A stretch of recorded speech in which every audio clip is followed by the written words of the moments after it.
ဘူးဒီစက်ရုံက AB သုံးတာအားဆို device တွေသုံးပြီးအားဆိုကျွန်တော်တို့ဘယ်လိုပြင်ဆင်သွားပြီးဘယ်လိုမျိုးပြင်ရမလဲဆိုတာဒါမျိုးတွေကျွန်တော်တို့ဟိုရောက်တော့မှဒီ communication ကစာအုပ်တွေဖတ်တာလားအဲ့လိုမျိုးလုပ်နေကျွန်တော်ကအဆင်ပြေပါဘူးဒီတဲ့များတဲ့ communication တွေလည်းအများကြီးရှိပါသေးတယ်နော်အဲကျွန်တော်က communication ဆိုရင် communication တစ်ခုတည်းလို့ရှိရင်လို့ဖြစ်ပါဆို ESC မှာ mobile communication တွေအများကြီးရှိတော့အခုတော့မကြားဘူးသေးတဲ့ဟိုတို့ရှိပါ PSC လည်းရှိတယ်နော် PSC ဆိုလည်းအများကြီးနောက်ပြီးတော့Tita TV ဆိုတဲ့ PSC လည်းရှိတယ်ဆိုတော့ရုပ်သမျှ PSC ပုံရှိတယ်ဟိုမှာ Sony PSC တော့ရှိတယ်ရှိပါကျွန်တော်ပြောတာPSC ကအမျိုးသားအောင် brand ဒါလည်းကျွန်တော်မတွေ့ဘူးတဲ့ PSC တော့ရှိရတယ်တော့စိတ်ုံကတွေ့ကျွန်တော်မတွေ့ဘူးတဲ့ PSC အများကြီးလေအဲ့ဒါတွေဘယ်လို maintain လုပ်ရမလဲဆိုတော့ကျွန်တော်မတွေ့ဘူးတဲ့ PSC ဆိုရင်ဘယ်လို maintain လုပ်ရမလဲဆိုတော့ကျွန်တော်က PSC ရဲ့ basis ကနေ value ကိုကျွန်တော်က final လေ့လာပြီးဖြစ်တဲ့ဒီ PSC ကိုဘယ်လိုပြင်ရမလဲဘယ်လိုလုပ်ရမလဲ PSC ဘာဖြစ်လာလဲအကြမ်းနဲ့တော့ကျွန်တော်တို့က trade လိုက်လို့ရတယ်အဲကြောင့် PSC ကိုတင်တဲ့အခါတို့ဒီတင်လာပြီးမဟုတ်ဘဲနဲ့ basis ကနေ value ကိုကျောင်းသားရတဲ့ dedication တော့ဘိုးညင်တော့တို့ဒီတင်နေတော့ PSC အများကြီးလိုက်တယ်တော့ PSC လိုက်ကြပြီးကျောင်းလည်းကောင်းလို့ဒီဟာကြီးကိုကျွန်တော် training စပေးမယ်ဆိုတော့လည်းဒီ PSC ကိုလွယ်ကူအောင်ဘယ်လိုပေးရလဲဆိုတော့စောင်းတွေအများကြီးပဲ brand တစ်ခုတည်းဖတ်ရလားဆိုရင် brand တစ်ခုတည်းဆိုရင်ကျွန်တော်မမြင်နိုင်ဘူးရှင်းပြ brand တွေအကုန်လုံး like ကြော်ဖတ်တော့မှဒီ brand တွေရဲ့ concept တွေကျွန်တော်သိလာပြီဆိုတော့ PSC ဘယ်လိုတင်ရလဲဆိုတော့စစမ်းတင်ပြရတယ်ကျွန်တော် train ကိုအောင်တော့ PSC တော့ train ရတော့ automation ဆိုပြီးတော့เนาะတော့online ပေါ်ရှာလိုက်ရှိပါတယ်တော့တင်တိုင်းမှာတော့တစ်ခါလေးကြော်ညာလိုက်အောင်တော့တင်တိုင်းမှာတော့ PSC တစ်မျိုးတည်းကို base စာပြီးတင်တာမဟုတ်ပဲနဲ့ PSC ရဲ့ concept တွေတင်ပေးရများရှိမြ PSC 5မျိုးလောက်ကို grade တင်ပေးရတလုံးလေးကိုတင်တာမဟုတ်တော့ PSC ကျောင်းစီမှာတင်တဲ့ PSC data Mitsubishi Schneider Siemens AB ဒီကုန်ကြီးစစ်တွေအခုဆိုကျွန်တော် Profinet တွေကျွန်တော် screening လုပ်တာ Profinet တွေအောင်ကျွန်တော်ပြောတာယာတွေကျွန်တော်က grade တင်ပေးတာPSC တခုကိုကျွန်တော်က basis ကနေ advanced တင်ပြီးဆိုရင်နောက် PSC ကိုလိုချင်တာလည်းဖြစ်ရောဖြစ်နိုင်ပါမှာဟို PSC ကတရက်လက်တင်တာနောက် PSC တရက်လက်တင်တာတော့တက်အဲ့ဒါကျွန်တော် PSC ရဲ့အခြေခံပြောပြီးသူ့ basic ပြောပြီးတယ်နောက် PSC ဆိုရင် software အသုံးပြုဖို့နဲ့စဉ်းစားပုံရတယ်တော့ PSC အကုန်လုံးတယ် software လေးကိုကျွန်တော် change ပြီးတော့ PSC မှာဘယ်လိုသုံးလို့ဒီမှာသုံးတော့ကျွန်တော်အစိရတဲ့နဲ့အဲ့လိုနဲ့တော့5မျိုးလောက်ကိုတကယ်မှသင်ပြီးတော့ဒါကျွန်တော် training ပေးလာတဲ့ကုမ္ပဏီပေါ့သူတို့ကလည်းကျွန်တော် direct copy training ပေးတာ။ Schneider လည်း training မှာဆိုလည်းကျွန်တော်ရင်သူရဲ့ Schneider PSC ကိုကျွန်တော်ရင်ပေးတာပေါ့နော်။သူကနေပြီးတော့ကျွန်တော်ပေးတာ။ကျွန်တော်က PSC ကိုကျွန်တော်ဖြတ်ပေး။သူ PSC တော့မကိုင်းဘူး။အဲ့မဲ့သူ PSC ကို training ပေးဖို့တဲ့ကျွန်တော်တစ်ပတ်တည်းလေ့ကျင့်။တစ်ပတ်တည်းလေ့ကျင့်ကျွန်တော်လက်တန်းတင်နေတာ။ Schneider ကိုကျွန်တော် training ကျွန်တော်လည်းကျွန်တော် price certificate တွေလည်းသူတို့နဲ့ cooperate လုပ်ပြီးထုတ်ပေးတာရှိပေါ့ကျွန်တော်တင်တော့ဆိုပြီးသူတို့လာတင်တော့မှသူတို့ SI တွေလာတင်တာ SI ဆိုတာသူတို့ရဲ့ partner ပုံလေးတွေပေါ့ကျွန်တော် train ပေးအောင်နောက်စီနီမာSMBDI မှာလည်းကျွန်တော် train ပေးဆရာဆရာမတွေဆရာဆရာမတွေအရင်နှစ်ကတော့ကျွန်တော် train ပေးဒီနှစ်ကတော့3လပိုင်း26ရက်နေ့ကနေကျွန်တော်စပြီးတင်ပေးရအောင်ဟိုကတော့ BSC ကို3ပတ်လောက်တင်တက်ပါအဲ့တော့ဒီလိုပေါ့စကြနာကျွန်တော်ပြီးတော့ Suzuki တွေလည်းကျွန်တော် train လုပ်ပါတယ်။သူတို့ကြတော့ Suzuki ကြတော့ကုမ္ပဏီတွေကဘာလို့ train ပြရတော့ကုမ္ပဏီတွေမှာတုံးနေတဲ့ PSC ကမျိုးစုံရှိတယ်။ဟိုမှာ Suzuki လို့ကုမ္ပဏီဆိုတာဂျပန်ကုမ္ပဏီဆိုချင်းတွေသူတို့စီမှာ Mitsubishi တွေတော့ကျန်တဲ့ PSC လုံးဝမတွေ့ဘူး။သူတို့အဲ့လိုတွေတုံးတာဖြစ်တယ်။သူတို့ကုမ္ပဏီကပြီး Mitsubishi တိတဲ့ကျွန်တော် train ပြရတယ်။အဲ့လိုဒီလိုချင်း Messi လို့ရှိတယ်။ Messi ကြတော့ Korea PSC LSD တုံးတာ။အဲ့လိုစီသွားရင်ကျွန်တော်တင်နေတဲ့ PSC ဆိုရင်တော့သူတို့ PSC ပဲကျွန်တော်ပြန်နေတယ်ပြီးလို့ရှိရင်သူတို့ PSC program ဖြည့်ချပြီးဒါဘယ်လိုရေးထားလဲအားလည်းကျွန်တော်ရှင်းပြတယ်ဒီကံကြုံကန်လို့ရှိရင်ဒါကတီလောဝါတွေဘီယာဘူးပုံဘာလို့ထုတ်တဲ့စက်ရုံအားရပုံဘောရရှာတော့ဒါလည်းကျွန်တော် train ပြသူတို့တွေကတော့ ABB ဆုံးတာသူတို့စက်ရုံမှာသုံးသမျှ PSC က ABB ကျန်တဲ့ PSC တော့မဟုတ်ဘူးပြီးလို့ရှိရင်ခေါင်းစီမံလို့စီမံလို့ခေါင်းဆိုင်မှာ BBZ ကိုကြည့်ပါမယ်ခေါင်းကျွန်တော်ပါတယ်ကျွန်တော်ဟောပြောပွဲတွေပါကျွန်တော်လုပ်စစ်တယ်နော်ကြောင်းလာတယ်ဒါတော့ကျွန်တော်ကိုယ်တိုင် training ပေးခဲ့တဲ့ပုံစံတွေဒါတော့ Schneider လက်ထက်မှာကျွန်တော်ပြီးလာတယ်ကျွန်တော်ဒါတော့ SMB ကမှာ theory ပုံစံမျိုးကျွန်တော်ပြီးလာတာဆက်ဆက်ပါပြီဒါတော့ဒါ Shine ဘာလားဒါ Crown မှာကျွန်တော်ပြီးလာတာနော်ဒါတော့ voice ရှာ ဒါတော့အာကြီးမှာအဲ့လိုမျိုးလဲဟောပြောပွဲကျွန်တော်လုပ်ပြီးတော့သူကဆိုင်ရနဲ့ပတ်သက်တာကြီးသူကဆိုင်ရနဲ့သူက SI ပါတနာတွေတော့သူတို့ပွဲလုပ်တဲ့အခါတော့လည်း program တွေပါတယ်တော့စီစဉ်ပြီးလုပ်နေတာရှိတယ်။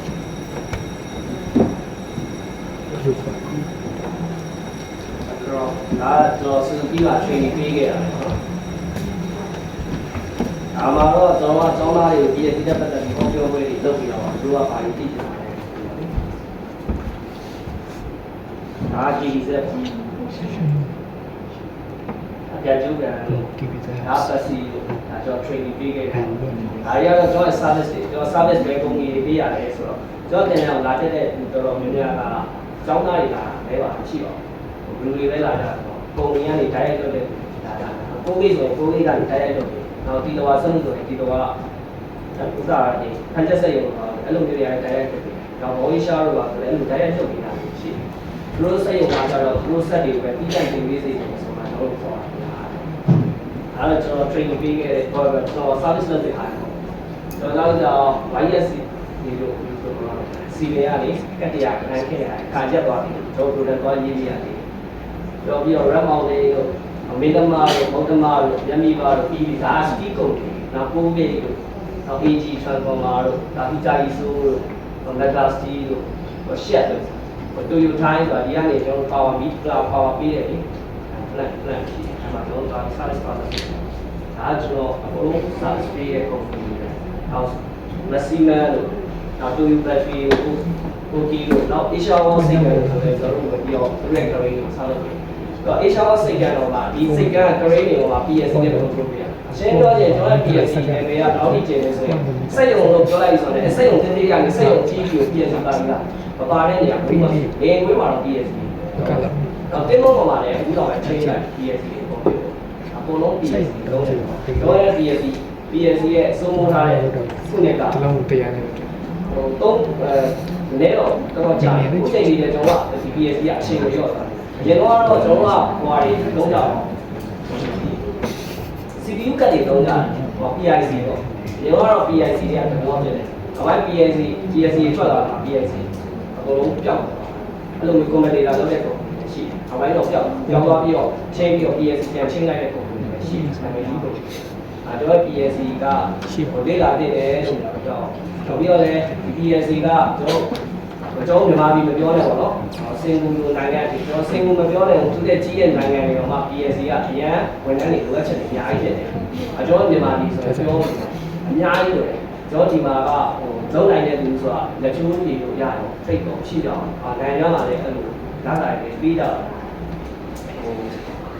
ဘောရာလုံးတဲ့တယ်ကျွမ်းကျင်တယ်ဆိုတာပြောလိုက်ဒါသာပေးတယ်နောက်ပြီးသူတို့စီမှာလည်းလိုအပ်ချက်တွေအများကြီးတယ်သူတို့စိတ်ရုံနဲ့ PSC သမားရှိလို့မရှိဘူး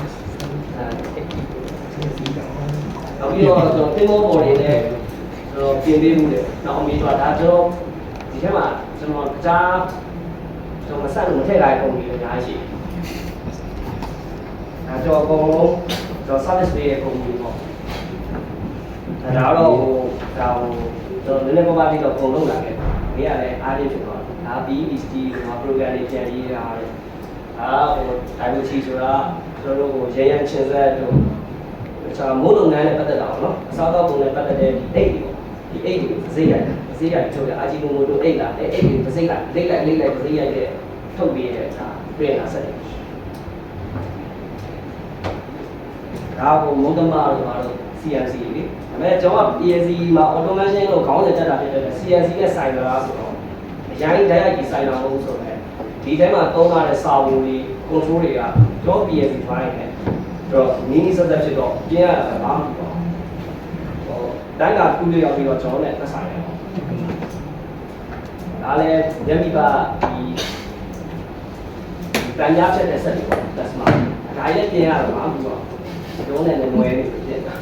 ဘာဖြစ်ဒီစက်ရုံတွေကတော့ခင်နေတော့မပြင်းဆိုလည်းစိတ်ကကောင်းတော့ပြဒါကဂျီအန်ကပါလေတို့ဒီတန်လျာဓာကြီးထိုးတော့ဘေးနားမှာစက်ရုံရှိတယ်အဲဒီစက်ရုံကြီးကPSC လို့လည်းအဲ့ဒါတက်လို့သွားပြင်နေတာလေ။ဒါကတော့national wood ပေါ့တားတွေကိုလောလုံးလေးတွေချက်ပြီးတော့ထုတ်တဲ့စိတ်ပစိုးနဲ့မှန်ဒါ တော့အမှန်မှန်တော့ချီလာရီကိုနဲ့ control မပေးရင်တော့ဒီနဲ့ control ပေးရဟောဖြစ်တော့ကျွန်တော် PSC နဲ့ control ပေးရဘယ်ချီလာဘယ်ချိန်မှာမောင်းဘယ်ချီလာဘယ်ချိန်မှာတော့ကျွန်တော် control ပေးရအောင်ဒီမှာတော့သူ PSC ရှိ PPSC တော့ကျွန်တော် PSC ကို control ပေးရအောင် RAM မောင်းနေတော့ပလင်းတစ်စိမ့်ရိုက်တာအစား PSC နဲ့ပဲကျွန်တော်ပေးတဲ့ဆုံးတာဒီနဲ့တော့ရှင်အမားတွေများတယ် error တွေများတယ် waste တွေများတယ်အဲ့တော့စက်တွေနဲ့ပဲပုံမှာပေါ့ဒီနဲ့တော့မရှိတော့ဘူးဒါတော့ဖင်းကsave လေးထုတ်တဲ့စိတ်ရောပါဟုတ်ကဲ့ဒီ save က save ထုတ်တယ်ဟုတ်ကဲ့အဲ့မှာလည်းကျွန်တော်ကပြင်ပြရတော့ဒါတော့ခနောလို့ပါဆိုတာ unit ဘာလို့ပါလဲဒီကြံလို့ထုတ်တဲ့စိတ်ကိုအဲ့ဒီကစက်တွေတော့ပြင်ပြတာဒါတော့လိုရပေပါဝင်ဆိုတာကလည်းကျွန်တော်ကဲလူစပါကဲလူဘုံနေတယ်ကဲလူဘုံနေလောက်တဲ့စိတ်ရောသူကပြော့ဘက်ကိုပုံပြီးတော့အဲ့ဒါနေစက်ကိုလိမ့်လိုက်ပြန်ထုတ်တဲ့ဆိုင်စက်ကိုလိမ့်လိုက်လုံးလိုက်ထုတ်တဲ့ဆိုင်ဒါအချက်ရောရအကြီးကြီးအဲ့တော့ကျွန်တော်ဒီရှောင်းကိုကျွန်တော်စပလိုက်ပြန်ပြရဘာတွေပြရလဲဆိုတော့ကျွန်တော်ကစိတ်ကိုဘာတွေပြလဲဆိုတော့တို့တွေဒီဘက်နဲ့နေနေတဲ့ဒီသူရဲ့ software တွေကိုကျွန်တော် backup ယူပေးတာတွေသူရဲ့ software ကိုကျွန်တော် maintain လုပ်ပေးတာတွေနောက်ပြီးရင်သူရဲ့ service တွေဆိုတာကျွန်တော်ဆောင်လိုက်တယ်ဒီမှာ3နာရီ3မှာလည်း Sona PSC မှာတုံးခဲ့တဲ့ဒီ BFD ကို control တွေလည်းပဲဘယ်လိုတုံးပြပါဒါတော့တရားလေးပြလိုက်တာဆိုရတယ်အဲမှာ PSC ပြတ်သွားစက်တွေပုံပြတ်သွားတော့လုပ်ပေးတာကျွန်တော်လုပ်ပေးတာအဲ့ဘဝလာမီတော့ကြာတို့ရက်နေ3လလားဟုတ်လားတော့ပြန်တော့ကြာတယ်ဘလောက်တော့ပြည့်တယ်ကြီးဘလောက်တော့ဒီတမစိတ်ရတော့ဒီပြီးပါပြီအဲ့တော့ကျွန်တော်ထုတ်တာတဲ့ PSC စာပေါ့ဒီ PSC စာအုပ်ထုတ်တဲ့ရည်ရွယ်ချက်ကကျွန်တော်တို့ကတော့ခက်ခက်တင်လာရတယ်ပေါ့ခက်ခက်တင်လာတော့နောက်ပိုင်းဒီလိုလွယ်အောင်လုပ်ဆိုတော့ business ကဘယ်ဒီတော့ဒီ PSC ထုတ်တာစာအုပ်ထုတ်တာကျွန်တော်လေးကုန်ပြတော့များတော့ရတယ်အခုတော့ဒီစာအုပ်ထုတ်ဖို့အတွက်ကျွန်တော်ဆက်ပစ္စည်းဝယ်ရသေးတယ်ဆက်ပစ္စည်းဝယ်ကျွန်တော် brand program ရေးပြီးတော့ဒီကောင်ကို family သုံးလို့ရပြီဆိုတော့ကျွန်တော်စာအုပ်လေးကိုရေးထည့်ကျွန်တော်အချိန်ချင်း edit တွေလုပ်ရတာကျွန်တော်ဒီကဘယ်ကနေပြန်ပါလဲဆိုတော့ဒီစာအုပ်ကိုဖတ်လိုက်ရင်တခြားသော PSC တွေကိုပြန်ပြီးတော့ရေးသွားနိုင်တဲ့အနေအထားပြောင်းကျွန်တော်သိတာဒီထဲမှာတော့ language 5မျိုးရှိတယ်ဆိုတော့ language 3မျိုးတော့ကျွန်တော်ထည့်ပြီးတော့ရေးထားတာစာအုပ်ဒီလို language နဲ့ရေးချင်တယ်ဆိုတဲ့ပုံစံထည့်ထားပြီးတော့ဒီထဲမှာကျွန်တော်စာပေါ်တွေ BSC တွေ basic ကလည်း advanced အကုန်လုံးပါတယ်နောက် encoder အကြောင်းတွေ stepper အကြောင်းတွေနောက် PSC to PSC communication ချိန်တာနောက် PSC နဲ့ HMI communication ချိန်ပြီးမောင်းလာတယ်နောက်ပြီးတော့ PSC မပါဘဲနဲ့ HMI နဲ့ဘယ်လိုမျိုး communication ချိန်မောင်းလဲဆိုတဲ့အားမျိုးတွေဒီအကုန်လုံးထည့်ပေးတာနောက်ပြီးတော့ဒီစာအုပ်ကိုပေးလာရင်ဆောင်းလာကျွန်တော်ပြောတဲ့ Windows ပေါ်မှာ run တဲ့ PSC လည်းအကုန် run လို့ရတယ်တခြားတော့ဘယ် PSC ဆိုပြကျွန်တော်မတွေ့ဘူးတဲ့ PSC ကစ run လို့ရအောင်ကျွန်တော်ဒီပေးထားတယ်ဒီဟောင်းစက်နာဖတ်လိုက်ဆိုတော့ PSC လက်ထပ်ပြီးသွားတယ်ကျွန်တော်ရေးကြတော့ဒီမှာ program လုပ်နေတဲ့ဒီကိုယ်တိုင်တော့ချားမသိရတာတွေထည့်ရတာနောက်တော့မထွက်တော့ကျွန်တော်ပြန်မယ်စီးရတာပါအလုပ်တိုင်းနဲ့တက်ပြီးရတာအဲ့တော့ရာရုပ် crazy ဖြစ်တော့ကျွန်တော်အမှတ်တရနေပြီးထုတ်လိုက်တာပြီးတော့ကျွန်တော်အကြောင်းကိုလိုက်ယူနေတယ်စီမှာရောက်လာတော့ကျွန်တော်ကဒေါ်လာ90နဲ့ရောက်တယ်မြန်မာပြည်မှာတစ်သိန်းခွဲနဲ့ရောက်လာတော့ကျွန်တော်ကမြန်မာပြည်မှာရောက်တော့ကျွန်တော်ဈေးကြီးရဲ့စိတ်ကောင်းမှပဲရောက်တယ်ခေါ်ရောက်တော့ရောက်တော့လောက်ကိုတယ်အဲ့ဒါတော့ရောက်ကုန်တယ်ဒီကျရောက်ပူလာပြီပြန်တော့အဲ့တော့ကျွန်တော်အခုလူပေးတဲ့အကြောင်းကိုပြောတော့ဒါတော့ဒါလေးတော့ကျွန်တော်ဒီပါပေးတာဆိုတော့ထပ်တယ်ဒီပါကြည့်တယ်